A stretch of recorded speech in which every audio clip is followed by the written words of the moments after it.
میرے نبی کریم صلی اللہ علیہ وسلم نے فرمایا میرا رب کریم جب کسی کو بیمار کرتا ہے نا تو پھر اللہ فرشتوں کو بھیجتا ہے، فرماتا جب پتہ کر کے آؤ کسی سے میری شکایت تو نہیں کر رہا۔ تو فرشتے جا کے عرض کرتے ہیں مالک اس کے پاس تو جو بھی آیا نا اس نے یہی کہا کہ الحمدللہ جس حال میں اللہ نے رکھا ہے میں راضی ہوں۔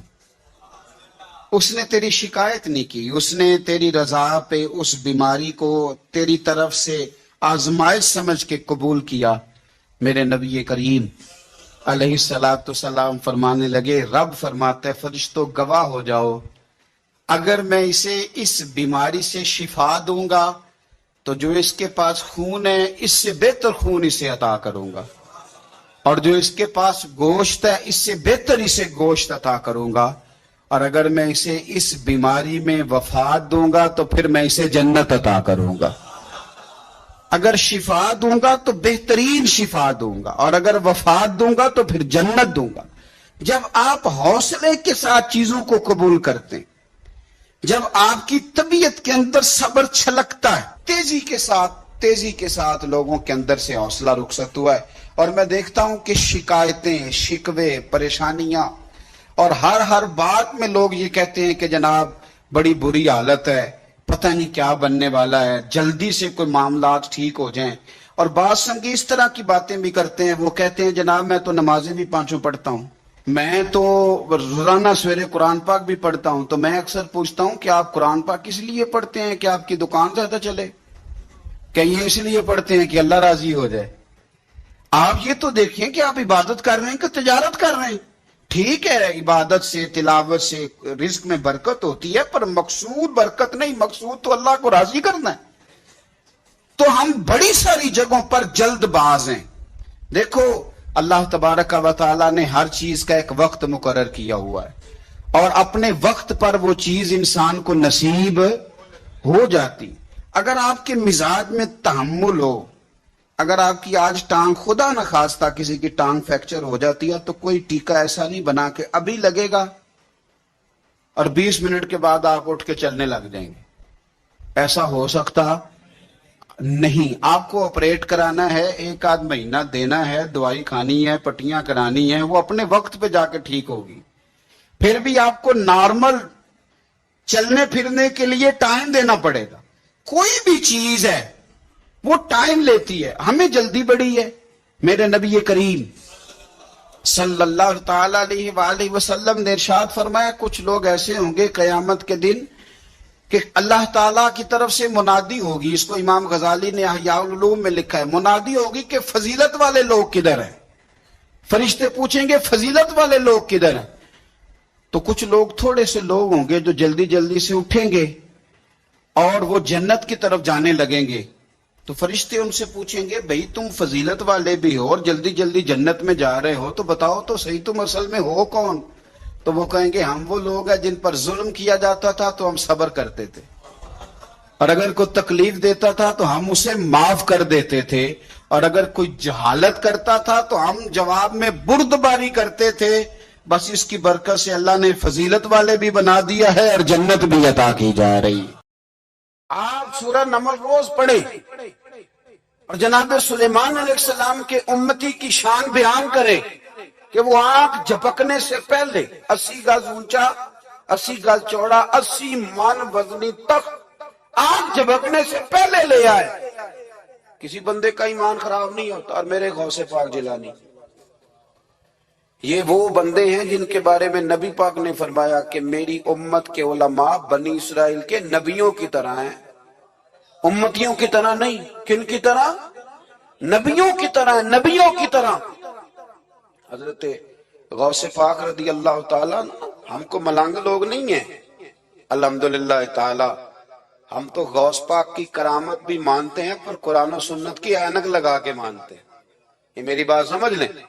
حضرت غوث پاک رضی اللہ تعالیٰ نے طالب علموں کو سبق پڑھا رہے تھے تو سبق پڑھاتے پڑھاتے نا ہاتھ آگے بڑھایا تو اچانک ہاتھ واپس آیا تو گیلا ہو گیا تھا سارا۔ تو شاگرد بھی بڑے سیانے ہوتے ہیں، انہوں نے سبق چھوڑ دیا، استاد جی کے گیلے بازوں کو دیکھنا شروع کیا۔ حضور یہ کیا ہے؟ تو غوث پاک بھی غوث پاک تھے. ہر بندے کا ہاضمہ اتنا اچھا نہیں ہوتا کہ اس کو ہر بات ہضم ہو جائے. کئیوں کو بدہضمی بھی بڑی سخت ہوتی ہے، کھٹے کھٹے ڈکار آتے ہیں بات سن کے، کانوں سے دھواں بھی نکلتے کئی دفعہ.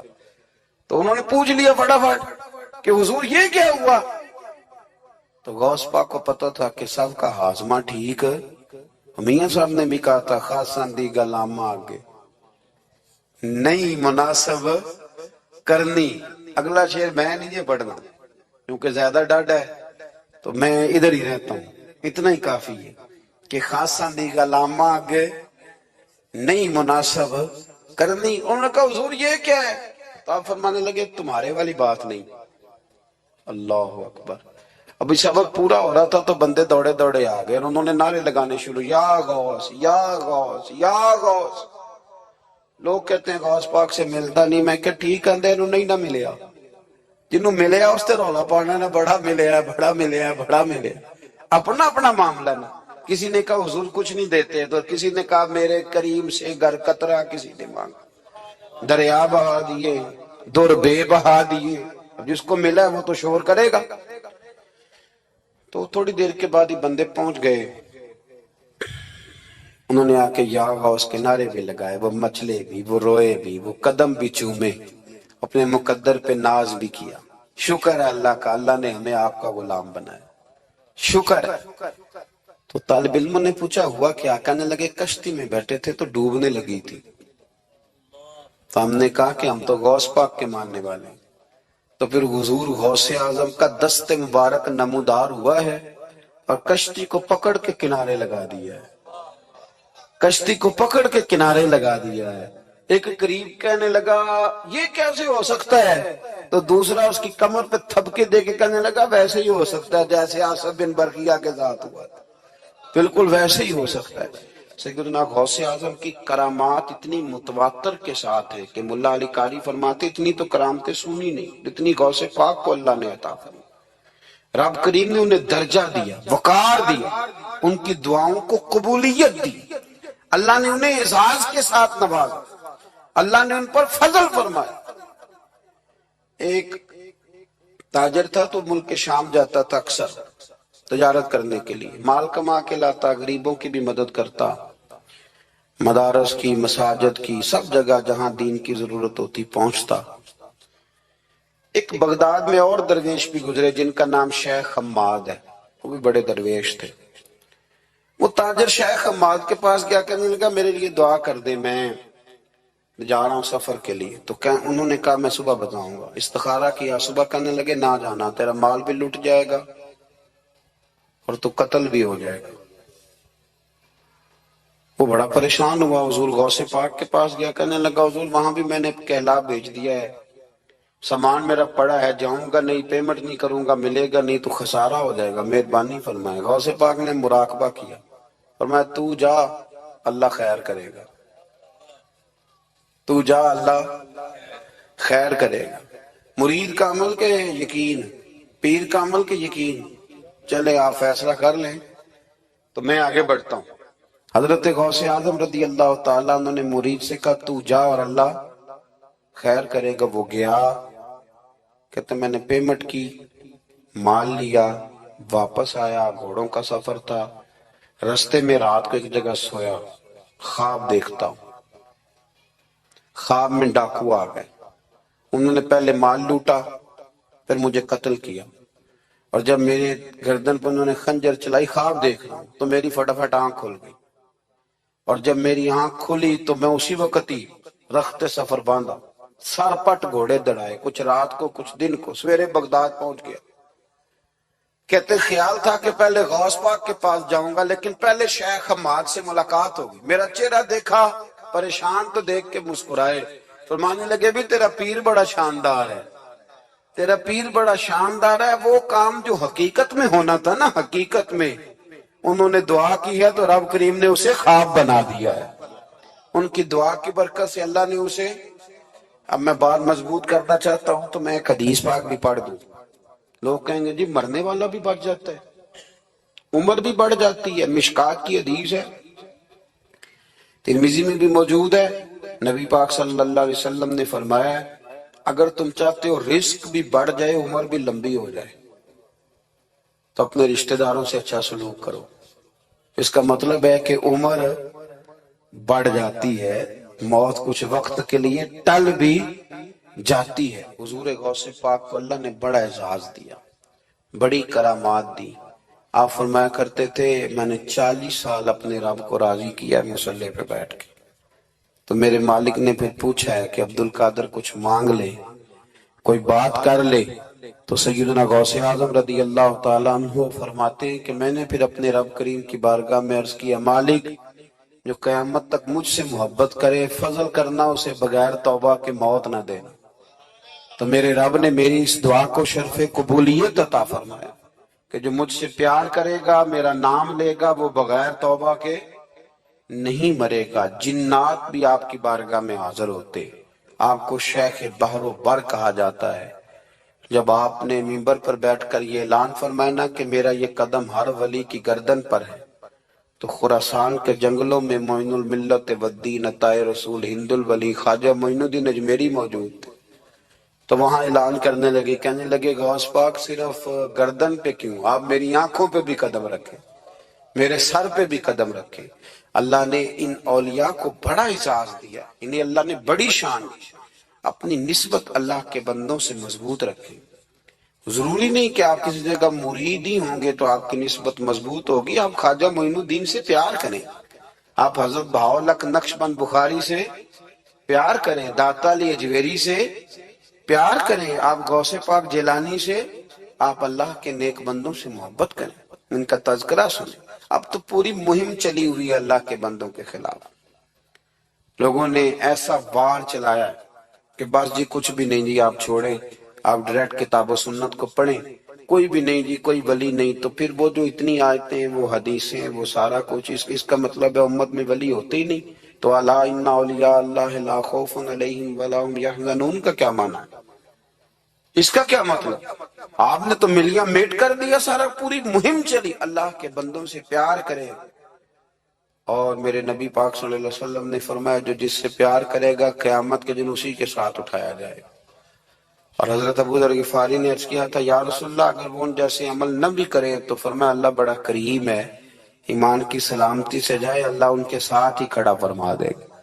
حضرت محدث اعظم پاکستان مولانا سردار احمد صاحب رحمۃ اللہ علیہ بڑے مصروف آدمی تھے، پر بڑھاپے کے عالم میں بھی نا شیخ الحدیث تھے. شاید اتنے کسی کے شاگرد دنیا میں ہوں جتنے حضرت کے تھے. ہر جمعرات کو فیصل آباد سے لاہور آتے تھے داتا صاحب کے مزار پہ حاضری دے. ہر جمعرات. یہ چند دن پہلے ہمارے ایک بزرگ افریقہ سے آئے ہوئے تھے، افریقہ سے. تو پوچھا حضرت جی خیریت سے آنا ہوا؟ تو کہنے لگے پہلا مقصد تو داتا صاحب کے مزار پہ حاضری دینا اور باقی اس کے بعد. تو ہر جمعرات کو حضرت محدث اعظم رحمت اللہ علیہ آتے تھے، ہر جمعرات. ایک مولوی صاحب نے ایک دفعہ شوشہ چھوڑ دیا لاہور میں کہ داتا صاحب کی قبر تو قلعے میں ہے. لوگ شوشہ چھوڑتے رہتے ہیں نا کہ چلو کسی طریقے سے بندے ہٹائے جائیں، پر جن کی محبت اللہ دلوں میں پیدا کرے ان سے کیسے ہٹایا جائے؟ وہ جی ادھر قبر ہی نہیں، وہ تو قلعے میں ہے. وہ تجھے کون بتا گیا؟ کہتا جی میں نے ایک روایت پڑھی فلانے بندے نے لکھا ہے. چلو جی الجھاؤ بن گیا. ہمارے ہاں جو نوکھی بات کر دے اس پہ بحث بھی شروع ہو جاتی. بڑی لے دے ہوئی، بڑا کچھ ہوا. سید ابو البرکات شاہ صاحب ایک بہت بڑے عالم گزرے ہیں. داتا صاحب کے مزار سے تھوڑا سا آپ آگے بڑھیں تو حزب الاناف بہت بڑا مدرسہ ہے، اس کے وہ شیخ الحدیث تھے، اعلیٰ حضرت کے خلیفہ تھے، سید تھے. حضرت مولانا سردار احمد صاحب سپیشل فیصل آباد سے آئے. ساری دنیا جناب رسالت معاب صلی اللہ علیہ وسلم کی محتاج ہے. آپ اس بات کو سمجھ لیں کہ بڑے ذوق سے، شوق سے اور ممکن ہے دیانتداری سے بھی کوئی کہہ دے لا الہ الا اللہ، لا الہ الا اللہ، تو وہ مومن نہیں ہو سکتا جب تک کہ محمد رسول اللہ نہیں کہہ دیتا. اللہ کریم نے ایک اصول بیان کر دیا ہے کہ اب ایمان ذات رسالت معاب صلی اللہ علیہ وسلم کی لائی ہوئی چیزوں کو ماننے کا نام ہے. جس آدمی کو پتہ ہوتا ہے نا کہ یہ میرا آفیسر ہے، اور میں اس کے ماتحت چل کے میں نے وقت گزارنا ہے، تو وہ کئی جتن کرتا ہے اس کو راضی کرنے کی. اس کا محتاج جو ہے اس کی کوشش ہوتی ہے کہ وہ اس سے راضی رہے، کوئی ایسی بات نہ ہو جائے جس سے وہ ناراض ہو جائے. جس آدمی کو پتا ہوتا ہے کہ میں نے اس سے سودا خریدنا ہے، یہ نہیں دے گا تو میری دکان نہیں چلے گی، تو وہ بھی کوشش کرتا ہے. ہماری اکثر شادیاں سیاسی ماحول بن جاتی ہیں، ہمارے اکثر افطار کے پروگرام سیاسی، ہم انہی لوگوں کو بلاتے ہیں جن سے ہمارا لین دین وابستہ ہوتا ہے، ہماری ضروریات زندگی وابستہ ہوتی ہیں. صرف ایک فکر آپ کی خدمت میں عرض کرنا چاہ رہا ہوں، آپ اس پہلو کو ضرور سمجھ لیں کہ عام دنیا داری میں انسان جس کا محتاج ہوتا ہے اس کے لیے بڑے جتن کرتا ہے، اس کے لیے بڑی کوششیں کرتا ہے. تو اگر دنیا داری کے لیے جہاں آپ اتنی کوشش کرتے ہیں، تو جن کے آپ ایمان کے لیے بھی محتاج ہیں، ایقان کے لیے بھی محتاج ہیں، اچھی زندگی کے لیے بھی محتاج ہیں، اور جنت میں جانے کے لیے بھی محتاج ہیں، ان کے لیے کس قدر زیادہ کوشش کرنی چاہیے، کس طرح کا رویہ اختیار کرنا چاہیے. آپ اگر صحابہ کرام علیہم رضوان کی زندگی کو دیکھیں تو انہوں نے نا موقوف کر دیا ہر چیز کو. ہمارے ہاں ایک لفظ بولا جاتا ہے انشراح صدر، اس کا مطلب ہوتا ہے سینہ کھل جانا. کچھ لوگوں کے سینے کھلتے نہیں، ساری زندگی سینے بند رہتے ہیں، کوئی چیز اندر داخل نہیں ہوتی. دریا بھی قریب بہ رہا ہو تو بیچارے خشک کے خشک رہ جاتے. کچھ لوگوں کو اللہ انشراح صدر عطا کرتا ہے، انہیں سمجھ آ جاتی ہے کہ میرا نا علاج کیا ہے. یہ بتائیے کہ مریض بہت زیادہ خطرناک کون سا ہوتا ہے؟ جس کے مرض کی تشخیص نہیں ہوتی، جسے یہ پتہ نہیں چلتا کہ میرا مرض کیا ہے اور میرا طبیب کیا ہے اور میں نے دوائی کون سی کھانی. نبی کریم صلی اللہ علیہ وسلم کے غلام حضور کے صحابہ سمجھ گئے تھے کہ ہماری ہر بیماری کا حل ہمارے نبی کی بارگاہ میں موجود ہے. وہ سمجھ گئے، انہوں نے نہ پھر دائیں بائیں نہیں دیکھا، الجھے نہیں کسی جگہ پہ. ہم بڑے سمجھدار لوگ ہیں لیکن ہم الجھے ہوئے ہیں، ہماری منصوبہ بندی بڑی لمبی چوڑی ہے. میں رات پڑھ رہا تھا، سیدنا غوث پاک رضی اللہ تعالیٰ عنہ کے گھر میں جب بھی کوئی بچہ پیدا ہوتا تھا نا تو آپ اسے ہاتھوں پہ اٹھا کے فرماتے تھے تو میت ہے، تو ایک دن مر جائے گا. میں تیرے ساتھ پیار ضرور کروں گا، محبت ضرور کروں گا، پر ہے تو میت، تو ایک نہ ایک دن مجھے چھوڑ کے چلا جائے گا. تو فرماتے تھے میں تجھ سے پیار ضرور کروں گا، پر سب سے زیادہ پیار اس سے کروں گا جو حی بھی ہے اور قیوم بھی ہے، جس کو کبھی موت اس سے بڑھ کر پیار کروں گا. میرے عزیز، اگر انشراح صدر مل جائے، اگر ذوق نصیب ہو جائے کہ سارا کچھ حضور کے قدموں سے وابستہ ہے، پھر زندگی آسان بھی ہو جاتی ہے اور بہت ساری دوڑ زندگی میں ختم ہو جاتی ہے. انسان بڑے دروازے چھوڑ کے ایک دروازے کی طرف آ جاتا ہے، اسے سکون نصیب ہو جاتا ہے. رسول کریم صلی اللہ علیہ وسلم کے ہم محتاج ہیں. جتنے ہمارے دکھ ہیں نا دور دراز پھیلے ہوئے، ان سب دکھوں کا مداوا حضور کے قدموں میں بیٹھ جانا. تھک گئے ہیں لوگ، تھک گئے اپنے عزیزوں سے، رشتہ داروں سے، دوست تعلق داروں کو راضی کر کر کے، پر نتیجہ صفر ہے، کچھ نہیں نصیب ہوتا.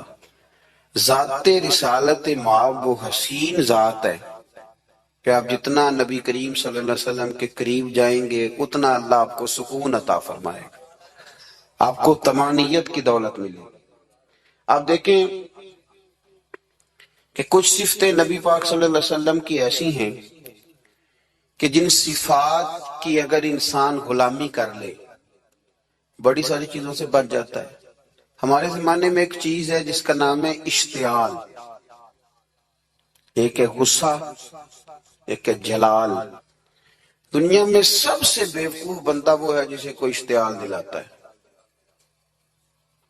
وہ تو یوز ہوتا ہے، وہ تو استعمال ہو گیا۔ ہمارے ہاں سب سے زیادہ بیوقوفی، یعنی اگر جس ملک کے وکیل بھی استعمال ہو جائیں اور جس ملک کے ڈاکٹر بھی استعمال ہو جائیں اور اسلامک یونیورسٹی میں پڑھنے والے وہ بچے جو گریجویشن کے بعد گئے ہیں وہ بھی استعمال ہو جائیں، تو پھر صرف یہ ہے کہ ہمیں نہ کوئی استعمال کرتا ہے، ہمیں کوئی اشتعال دیتا ہے۔ اب کسی ہماری دنیا میں نہ کچھ ایسے اسلامی ملک ہیں جو اب ملک ہی نہیں رہے۔ عراق اب کسی ملک کا نام نہیں، لیبیا اب کوئی ملک نہیں رہا، شام اب کوئی ملک نہیں۔ پتہ نہیں آپ کو سمجھ آ رہی ہے کہ نہیں آ رہی میری بات کی؟ عراق کے اندر جس گروہ کی جتنے حصے پر حکومت ہے نا، ایک صوبے پہ حکومت ہے تو وہ الگ حکومت کر رہا ہے اس وقت، اور جس کی جتنے ضلعوں پہ حکومت ہے جو پاورفل ہے وہ الگ حکومت کر رہا ہے۔ لیبیا کا بھی یہ حال ہے، شام کا بھی یہی حال ہے۔ خدا نہ خواستہ جو یمن کی طرف لوگوں کی نظریں اور معاذ اللہ عرب شریف کی طرف جس کو سعودی عرب کہا جاتا ہے ادھر بھی لوگوں کی گنونی نظریں ہیں، اگر وہاں بھی خدا نہ خواستہ یہ جیسے الگ الگ کر کے مسلمان کو مارا جا رہا ہے تو اللہ نہ کرے وہاں بھی ایسا ہو جائے۔ لیکن اب یہ ملک ہی نہیں رہے، یہ چھوٹی چھوٹی ٹکڑیوں میں بٹ گئے۔ کیوں بھلا؟ ہمیں لوگ اشتعال ہی بڑا دلاتے ہیں۔ میرے رسول کریم صلی اللہ علیہ وسلم کا کمال یہ ہے کہ رسول پاک کو کبھی اشتعال نہیں آیا، اور بھائی حضور کو کبھی اشتعال ہے؟ بول کے بتائیے۔ اشتعال چھوڑ دو، ہم محتاج ہیں نبی پاک کے، ہم نے جو سیکھنا ہے اپنے نبی سے سیکھنا ہے۔ وہ اگر زندگی میں آپ نے اشتعال چھوڑ دیا، بہت سارے لوگ دانا پھینکنے آتے ہیں، وہ پھینک کے چلے جاتے ہیں، ہم پیچھے سے لڑتے رہتے ہیں۔ اگر آپ اشتعال چھوڑ جائیں، دیکھو حضور کے میلاد پر میں نے کیا بات چھیڑی ہے، بڑی ضروری سمجھی ہے تو چھیڑی ہے۔ نبی پاک کو نا اپنے دادا سے بڑا پیار ہے، بڑا دادا سے، والد سے تو ہوتا ہی ہے، ماں سے تو ہوتا ہی، حضور کو اپنے دادا سے۔ بخاری شریف میں حدیث ہے، جناب ابو سفیان رضی اللہ تعالیٰ عنہ حدیث کے راوی ہیں، فرماتے ہیں کہ جنگ میں حضور کے ساتھ تھا فتح مکہ کے بعد، تو کافروں نے بڑا شدید حملہ سامنے سے کر دیا۔ فرماتے ہیں جب انہوں نے شدید حملہ کیا تو مسلمان تھوڑے پیچھے ہٹے، ارادہ یہ تھا کہ نئی منصوبہ بندی کے ساتھ آگے بڑھیں گے۔ کہتے میں نے نبی پاک صلی اللہ علیہ وسلم کے گھوڑے کی لگام تھامی ہوئی تھی، صحابہ پیچھے ہٹے پر حضور نہیں پیچھے ہٹے اور آگے بڑھے، تو میں نے کہا یا رسول اللہ سب لوگ پیچھے ہٹ رہے ہیں، ذرا پیچھے ہٹ کے نئی حکمت عملی نئی تازگی کے ساتھ وار کریں گے تاکہ مقابلہ کر سکے۔ تو جنگ کا موقع ہے، جنگ کا وقت ہے، اور حضور وہاں نعرہ کیا لگاتے ہیں؟ فرمایا پیچھے نہیں ہٹنا۔ کیوں؟ انا نبی لا کاذب، انا ابن عبد المطلب لا کاذب۔ فرمایا پیچھے نہیں ہٹنا ہے، ایک تو اس لیے نہیں ہٹنا کہ میں نبی ہوں اور یہ بھی سچ ہے، اور اس لیے بھی پیچھے نہیں ہٹنا کہ میں کوئی معمولی آدمی نہیں، میں عبد المطلب کا پوتا ہوں۔ اب پیچھے ہٹنا کتنی دلچسپی ہے اپنے دادا کے ساتھ، کتنا پیار ہے۔ ضروری نہیں دادا پی ایچ ڈی ہو تو پھر ہی پیار کیا جائے، یہ بھی ضروری نہیں کہ دادا کروڑ پتی ہو تو پھر بھی پیار کیا جائے، یا دادا پیر ہو، صوفی ہو، عالم ہو تو پھر ہی پیار کیا جائے۔ ماں باپ تو ماں باپ ہی ہوتے ہیں، ماں باپ تو ماں باپ ہوتے ہیں۔ مجھ سے کوئی کہے میں اپنی اماں پہ 6 جلدوں میں کتاب لکھ سکتا ہوں، میں ذمہ داری سے کہہ رہا ہوں، وضو کے ساتھ بیٹھا ہوں۔ اگر کبھی اللہ مجھے موقع دے تو میں کئی جلدوں میں اپنے والد پر کتاب لکھ سکتا ہوں۔ یہ ضروری تو نہیں کہ ماں باپ پڑھے لکھے ہوں تو پھر ہی ان پہ لکھا جا سکتا ہے۔ ماں اگر اپلے بھی تھاپتی ہو نا، اسے الف با تا سا نہ بھی دیکھ کے پڑھنا آتا ہو تو بیٹے سے پیار کتنا کرنا ہے یہ اسے آتا ہوتا ہے، یہ اللہ اسے دیکھ کے بھیجتا ہے، اس کے لیے کسی پی ایچ ڈی کی ضرورت یہ اسے پتہ ہوتا ہے، یہ اللہ تعالیٰ اس کے سینے میں پہلے اتارتا ہے۔ نبی پاک صلی اللہ علیہ وسلم کو بڑا پیار ہے،